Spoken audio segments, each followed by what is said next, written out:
हरि ओम तत्सत। श्रीमते रामचंद्राय नमः। देवियों सज्जनों, आज मैं ईस्वी सन विक्रमी संवत और साके के विषय में बात करना चाहता हूँ, इसलिए कि 30 मार्च से नया वर्ष का, हिंदू का, सनातनी का नया वर्ष प्रारंभ हो रहा है। इस विषय में थोड़ी जानकारी अपेक्षित है, हम लोगों को जानकारी होनी चाहिए।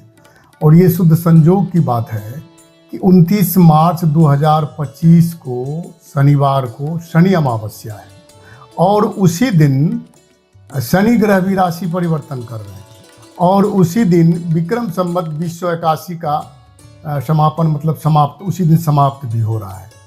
अगले दिन 30 मार्च 2025 को विक्रम संवत 2082 का प्रारंभ होगा। उसी दिन से नया संवत्सर का, नया वर्ष का, हिंदू का नया वर्ष प्रारंभ होता है।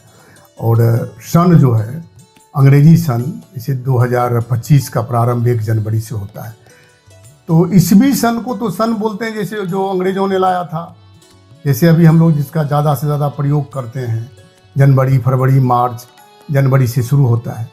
और विक्रम संवत जो है वो कलयुग के लगभग 3000 वर्ष व्यतीत होने के बाद उज्जैन में विक्रमादित्य नामक एक प्रतापी राजा हुए।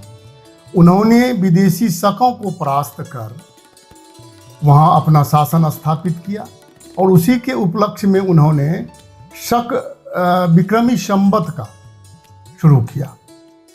तो उसका ये सूत्र है कि चूंकि 3000 कलयुग के 3000 व्यतीत होने के बाद और ईसा के जन्म से 57 वर्ष पहले, 57 ईयर पहले विक्रम संवत प्रारंभ हुआ।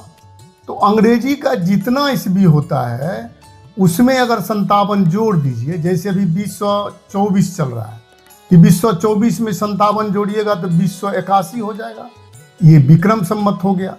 फिर अगले साल से 2025 में, 2025 जो 30 मार्च से शुरू हो रहा है, अभी तो 2025 सन चल रहा है, तो 2025 में अगर आप 57 जोड़ देंगे तो 2082 हो गया। तो 2082 जो है वो विक्रमी संवत हुआ हम लोगों का।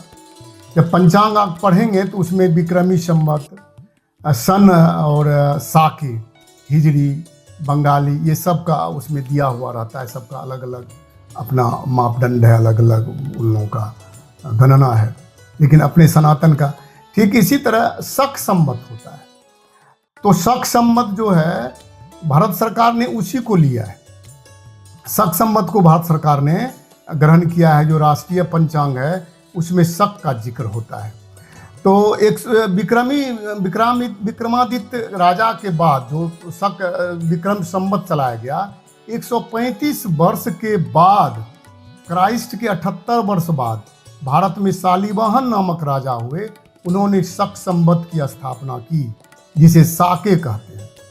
इसका सूत्र है कि जैसे 2025 है उसमें 78 घटा दीजिए तो 1947 साके हुआ। अभी चल रहा है 1946 और 30 मार्च से साके हो जाएगा 1947। तो साके अगर आप याद नहीं भी रखते हैं तो हम लोग ज़्यादा से ज़्यादा यूज करते हैं संवत का, विक्रमी संवत का। तो 2025 घटाओ 57, ये प्लस 57, तो 2082 हो गया। तो 2082 शक संवत हुआ, विक्रमी संवत हुआ। तो कहीं कहीं शिलापट पर लिखा हुआ होता है या कहीं कहीं हम लोगों को लिखने का अवसर मिलता है तो पंचांग खोजने लगते हैं।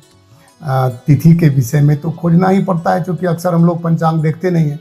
लेकिन ईस्वी के विषय में एक छोटा सा सूत्र है कि जितना अंग्रेजी है, अंग्रेजी वर्ष है, उसमें 57 जोड़ दीजिए, विक्रमी संवत आ गया। बस 57 केवल याद रखना है। और साके अगर बनाना है तो 2025 में 78 घटा दीजिए तो साके हो गया। या फिर अगर आप विक्रमादित्य उसमें है, उसमें फिर 135 के बाद हुआ। तो यही सूत्र है। इसको हम लोगों को आत्मसात करना चाहिए, ताकि जो हम लोग बातचीत करते हैं, हिंदू सनातनी की बात करते हैं, तो उसके बारे में महीना का कैसे हुआ, हम लोगों का हिंदी महीना कब से शुरू होता है, उसका नामकरण कैसे हुआ। तो नक्षत्र के नाम पर महीना का नामकरण होता है। अयन क्या है, दक्षिणायन है, उत्तरायण है, इस तरह पक्ष है, जैसे मैंने कहा कि शुक्ल प्रतिपदा से लेके अमावस्या तक चांद्रमास होता है, तो इस सब का जानकारी हम लोगों को होना चाहिए। इससे बातचीत करने में भी सुविधा होती है और फिर हम लोग अगर हिंदू हैं तो हमको गर्व होना चाहिए।